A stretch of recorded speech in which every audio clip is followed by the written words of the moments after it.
Assalamualaikum warahmatullahi wabarakatuh. Nama saya Abdul Malik. Berarti saya ini masuk masyarakat ya, masyarakatnya. Proposal saya mengenai alat, karena alatnya itu cukup besar jadi nggak bisa dibawa kemari. Itu judulnya autoclave sebagai alat untuk mensterilkan media. Jadi autoclave ini sekarang saya justru bingung membuat judulnya karena saya bisa menjadikan ini alat jadi dua fungsi. Jadi autoclave itu kalau dipakai di perguruan tinggi untuk mensterilkan media berarti kerjanya in vitro. Kemudian alat ini saya gunakan lagi juga sebagai alat untuk destilasi. Jadi alat ini bisa berfungsi ganda. Dan itu belum pernah dilakukan di umum gitu. Jadi ini saya presentasikan. Jadi alat ini saya buat semuanya full otomatis. Jadi kalau umpama diperagakan, jadi dari awal dia start, kemudian lampu kuning itu nyala, berarti dia mulai masuk program. Masuk program itu nanti temperatur akan naik Pak, dari tadi umpama temperatur kita kamar, jadi naik itu nanti saya setting di 121. Itu ada angkanya 121. Kenapa? Persyaratan untuk server ini 121. Dan waktunya sebenarnya 15 menit, tapi kalau 15 menit saya tayangkan di sini, waktunya nggak cukup. Jadi saya setting sekitar 1 menit. Nah ya 1 menit selesai. Jadi dia sudah selesai mencapai sekian, saya setting itu sekian detik, mama bisa diatur berapa. Sistem ini akan mati total. Jadi pekerjaan itu kita singkat, semuanya full otomatis dan terdata. Jadi yang umumnya dikerjakan di lab umpama di perguruan tinggi, mereka sampai batas ditunggu Pak kerjanya. Ditunggu, dilihat berapa temperaturnya, mereka mungkin tidak berapa lama. Kalau saya udah langsung full otomatis. Jadi pekerjaan ini bisa ditinggal. Nah, slide yang kedua.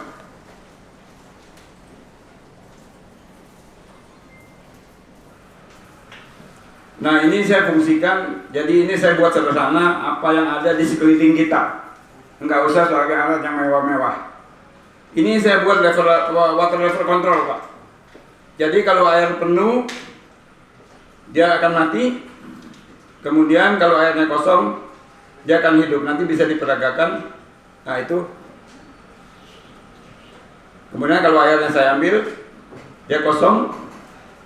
Ini kalau penuh nanti dia mati Pak.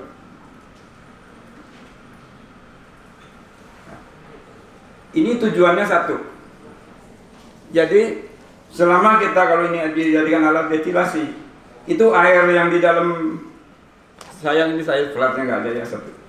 Air yang di dalam kettle itu kan kalau di ini kan akan kosong karena keluar terus. Jadi saya bikin sistem kalau airnya kosong dia akan masuk kembali di recovery ke dalam kettle. Jadi dia fungsinya continuous berjalan. Nah, jadi saya ini buat alatnya sederhana aja. Ya saya berikan indikator supaya tahu operasionalnya udah sampai di mana. Ini aja Pak yang saya bisa presentasikan karena ini peralatan. Jadi saya nggak bisa panjang lebar gitu. Dan ini hasilnya bisa untuk minyak asli Pak, minyak wangi. Di samping dia jadi sebagai autoclave, dia bisa menghasilkan bikin minyak wangi. Apalagi sekarang kalau di daerah ini kan mereka nyuling akar wangi ya, bisa. Terus rewangi. Jadi nanti ibu-ibu Pak ya, yang di rumah tangga itu kalau diberikan itu bisa membuat ini, menghasilkan ini untuk di daerah. Dan alat ini saya rasa baru saya yang buat satu alat itu saya fungsikan ganda. Jadi saya mau kasih judulnya bingung. Ini akan saya patenkan karena satu alat bisa fungsi dua. Saya rasa paten ini bisa langsung diterima. Seperti saya mengerjakan dulu yang lain, waktu saya jadi tenan, itu saya praktekkan akan berhasil karena satu alat itu jadi dua fungsi yang belum pernah dilakukan yang lain gitu. Ya, saya nggak peragakan karena kalau diperagakan prosesnya lama Pak, jadi nggak bisa. Jadi ini garis besarnya aja.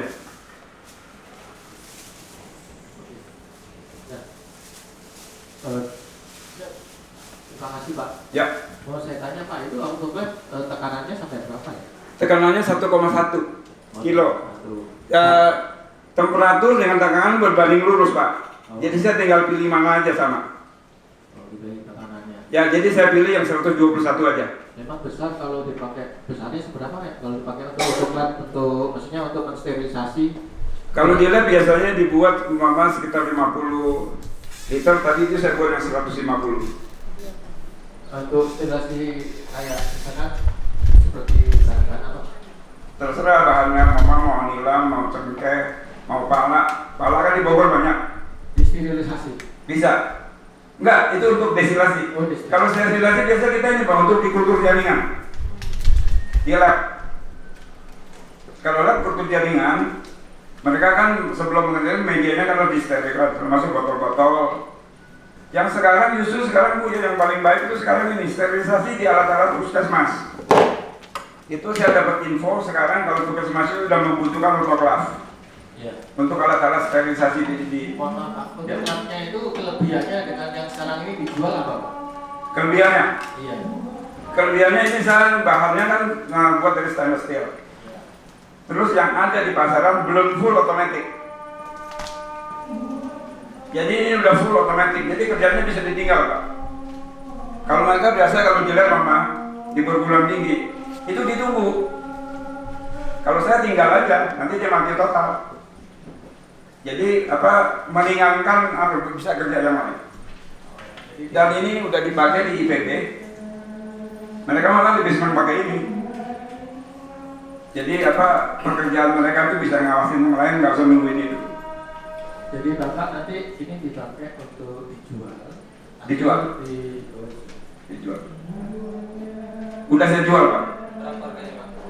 Itu harganya yang semua kelap kemarin 22 juta. Yang 150 liter. Tapi kalau membuat yang kecil, kalau dengan yang sederhana ya bisa lebih murah. Kalau di lab Pak, umumnya mereka kalau impor itu bisa 100-an. Alat yang dipakai di lab itu Pak, yang Bapak itu kan katanya tekanannya 1,1 Pak. Ya. Kami di lab itu kalau misalkan selesai, ya, otomatis ada alat yang otomatis ya. seperti itu. Tapi yang begitu mau dibuka, itu kan tekanannya diturunkan dulu. Ya, itu biasa dibuka, ada pengamannya. Jadi ini ada nggak? Ada. Jadi sebelum nanti dibuka, itu dibuka juga stokrannya. Itu cuma saya nggak masukkan ke sini. Dan itu yang tidak kelihatan tadi. Ya. Karena berbahaya juga kalau. Jadi saya yang mengemukakan di sini sistemnya aja Pak. Supaya sistemnya ini mempermudah kita kerja. Dan itu bisa untuk sebagai alat destilasi. Saya tinggal nyambung kasih kondensor, ya. Kan nanti uapnya kan keluar dengan air Pak. Itu ditampung di tempat tadi. Airnya keluar, minyaknya dipisah. Airnya ditarik kembali Pak ke ketel. Karena tadi air hidrosol itu masih mengandung minyak. Hidrosolnya. Jadi ditarik kembali, itu aman. Kenapa? Dia ketel nggak akan kosong, nggak akan overhead. Jadi saya kemukakan di sini lebih baik kepada sistem dengan alat.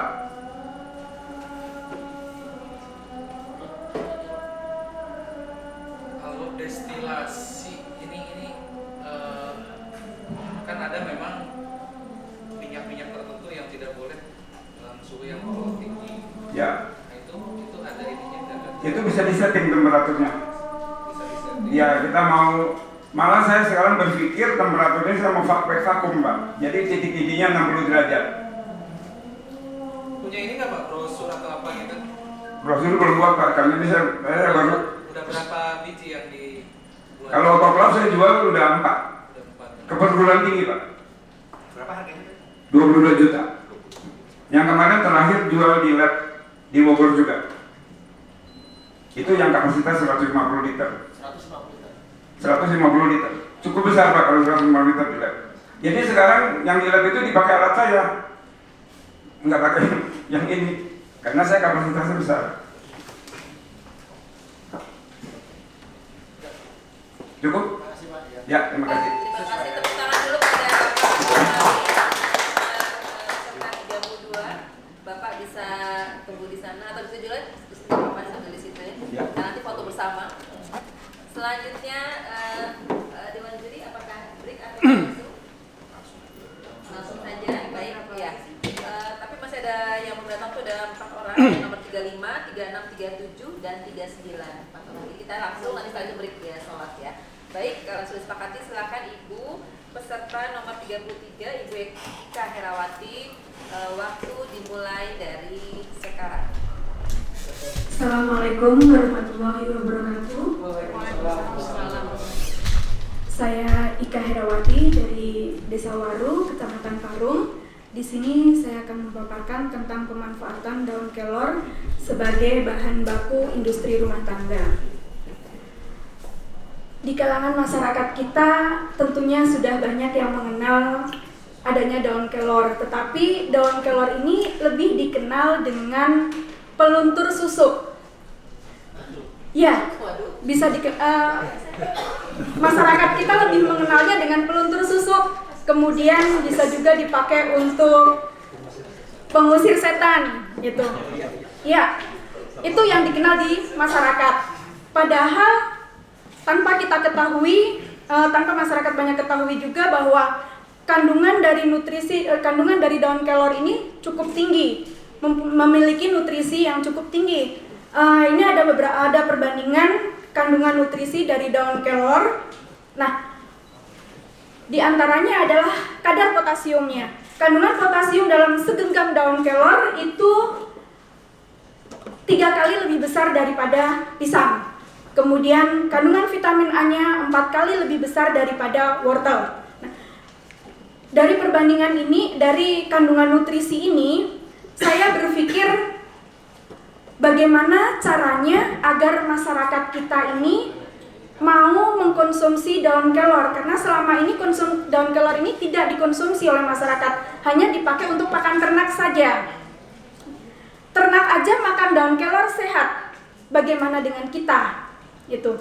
Nah, dengan bantuan dari dompet duafa, kemudian bidan desa dan juga aparat pemerintah, saya mencoba untuk melakukan sosialisasi ke masyarakat tentang kandungan yang ada di daun kelor ini. Sosialisasi ini sudah kita sampaikan dari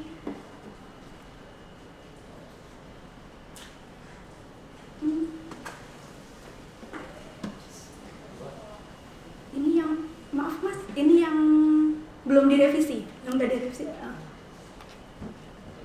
Iya. Jadi